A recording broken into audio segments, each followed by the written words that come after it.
Hôpital Montperrin à Aix-en-Provence. Ici, depuis 2001, un service spécialisé de soins psychiatriques pour les détenus a été mis en place. On l'appelle le SPAD. Il intervient dans les prisons voisines. Dépression sévère, psychose, 1300 détenus sont suivis, une prise en charge à la demande du patient.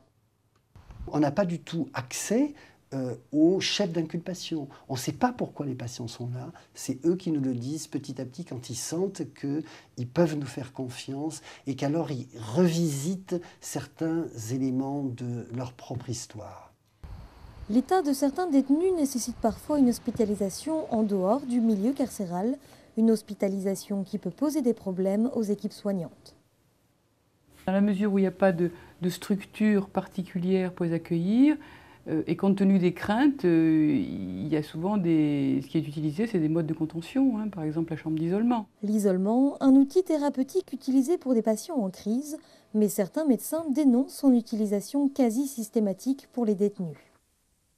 Compte tenu de la baisse d'effectifs en termes de personnel, compte tenu des difficultés de prise en charge, ces patients détenus sont maintenus en chambre d'isolement alors que leur état clinique pourrait parfois permettre qu'ils soient dans un pavillon d'hospitalisation.